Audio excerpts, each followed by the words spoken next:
Bismillahirrahmanirrahim.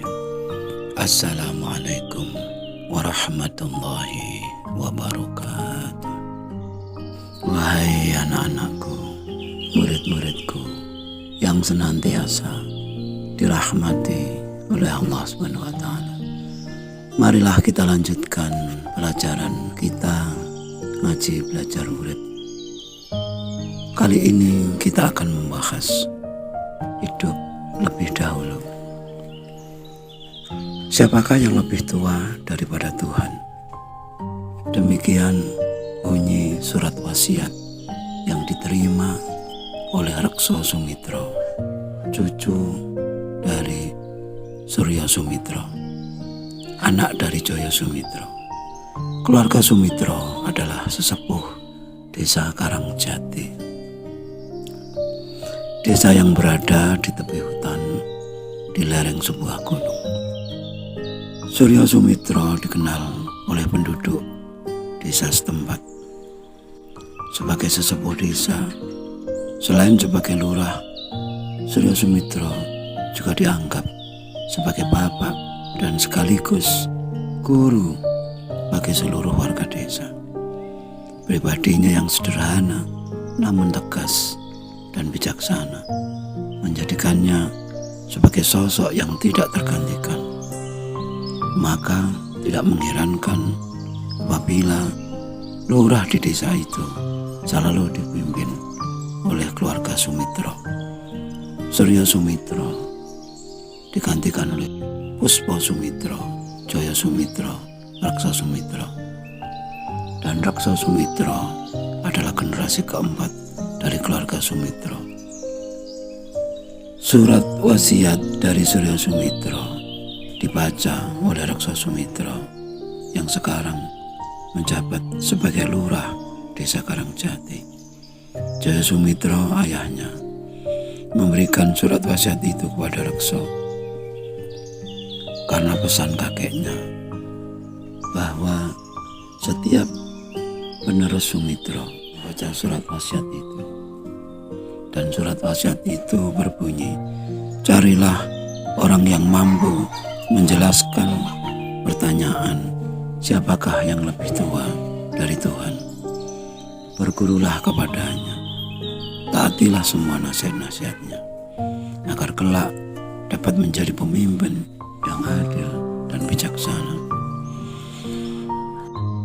Lantaran surat wasiat itulah akhirnya Rekso Sumitro berkelana mencari guru yang mampu menerangkan pertanyaan yang tertera di dalam surat tersebut. Masuk desa, keluar desa, naik gunung, turun gunung. Setiap kali didengar ada orang dianggap orang tua, orang pandai, atau orang bijaksana, selalu didatangi. Keluar masuk padepokan, perguruan, terus dilakukan tanpa mengenal lelah, hingga akhirnya ketemulah Rekso Sumitro dengan Eyang Jabar. Setelah hampir 1 tahun berusaha, akhirnya Tuhan menunjukkan jalan bagi Rekso Sumitro.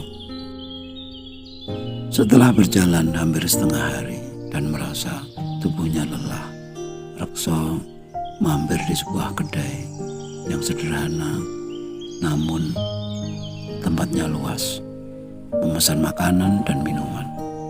Sambil duduk, Rekso memandang kanan dan kiri, berusaha mengenali suasana dalam kedai itu. Duduk di sebelah Rekso orang tua yang memakai capil atau topi petani, yaitu topi yang terbuat dari anyaman bambu. Merasa asing dengan Rekso, orang itu bertanya, "Kisana ini berasal dari mana?" "Desa Karangjati," jawab Rekso. "Karangjati? Bukankah desa itu jauh sekali dari sini?" "Iya, Pak," jawab Rekso sambil melanjutkan makan. "Terus Kisana ini mau kemana?" "Entahlah, Pak. Saya tidak tahu mesti harus kemana lagi. " 'Sudah hampir setahun perjalanan saya ini. Terdengar suara Rekso melemah, pertanda bahwa dia lelah. Dan memang dia sangat lelah. Dan bekalnya hampir habis. Maaf Kisana, kalau boleh tanya. Tujuan perjalanan Kisana ini untuk apa? Tanya orang itu lagi. Saya melaksanakan amanah ayah saya untuk mencari guru atau pembimbing sebagaimana yang tertera di dalam surat wasiat kakek saya. Oh, Kisana mencari pembimbing. Ya, kira-kira begitulah. Jawab Rekso datar. Cobalah Kisana temui Yang Jabar. Siapa tahu orang itu adalah orang yang Kisana cari. Wajah Rekso mendadak menjadi sumringah. Dengan semangat dia bertanya, di mana saya dapat jumpa dengan Yang Jabar? Kisana berjalanlah lurus ke barat, lalu belok kanan, dan terus saja Kisana nanti bertanya kepada penduduk desa yang ada di lereng gunung. Tanyalah Padepokan Tapak Liman. Di sana Yang Jabar tinggal. Bergegas Rekso membayar makanan dan minumannya. Berjabat tangan dengan orang itu, mencium tangannya. Terima kasih dan mohon restu. Orang itu hanya tersenyum dan mengangguk. Dengan langkah lebar, Rekso meninggalkan kedai itu. Sekejap telah hilang dari pandangan. Setelah berjalan lebih kurang 7 kilometer, sampailah Rekso dan akhirnya diantarkan ke Padepokan Tapak Liman. Tampak rumah berbentuk limas, yaitu bentuk rumah orang Jawa kuno dulu. Berhalaman luas dan ada joglo atau mirip dengan balai desa di depannya. Rekso diantar sampai ke depan rumah limas itu. Pengantar itu mengucapkan salam. Tak lama keluarlah seorang perempuan tua dengan ramah bertanya, Kisana mau bertemu Yang Jabar? Iya, Nek, jawab Rekso agak heran. Sebentar, silakan duduk dulu. Nenek itu masuk ke dalam. Rekso duduk, begitu juga si pengantar itu. Selamat datang Kisana. Terdengar suara dari belakang. Rekso duduk. Dan alangkah terkejutnya Rekso. Loh, bukankah Bapak ini yang di kedai tadi? Iya, itu memang saya. Sayalah Yang Jabar. Rekso segera berdiri, cium tangan Yang Jabar. Silahkan duduk kembali Kisana. Yang Jabar mempersilahkan. Setelah duduk, Rekso mengeluarkan surat wasiat dari dalam bajunya. Dibukanya, lalu disodorkan kepada Yang Jabar.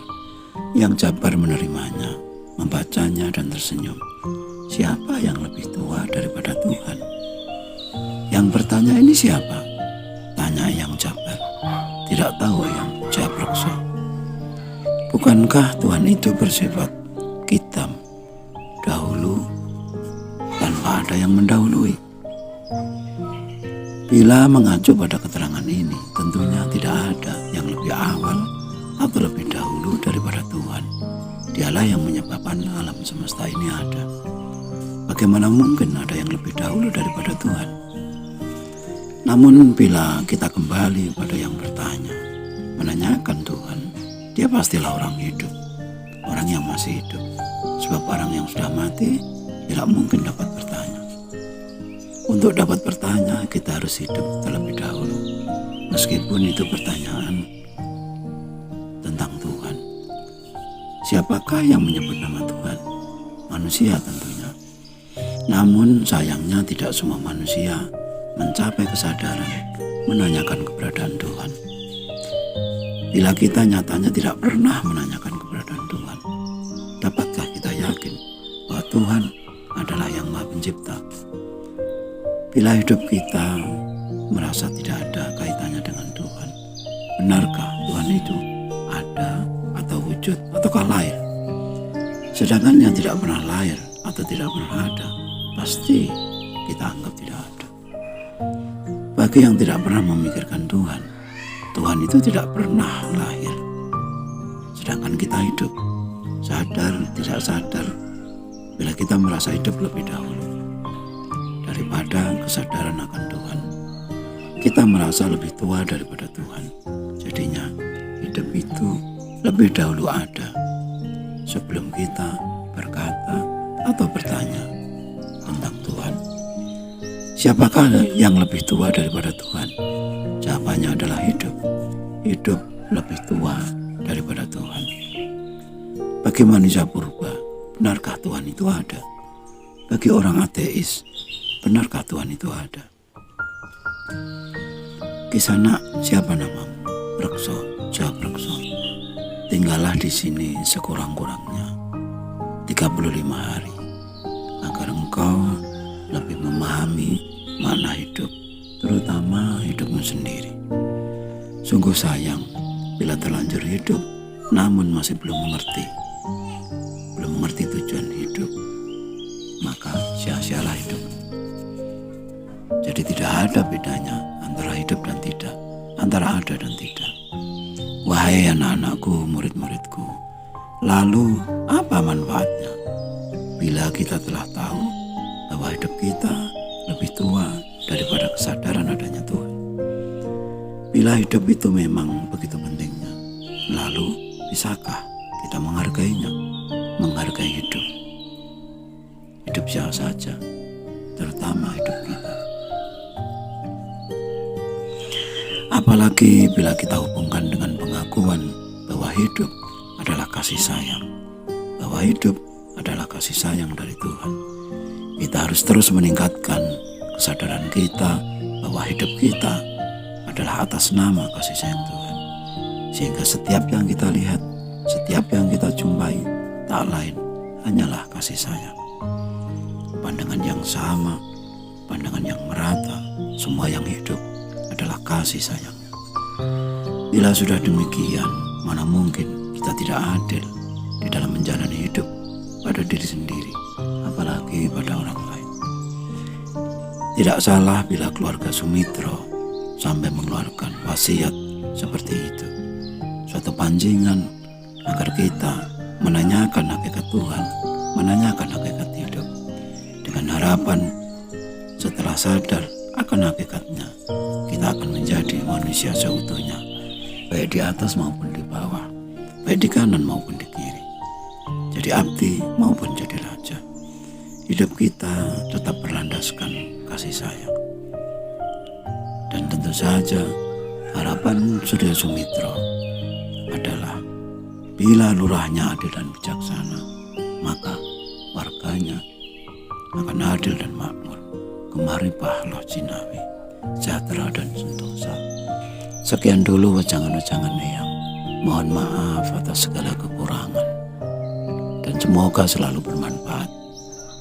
Marilah kita berdoa bersama.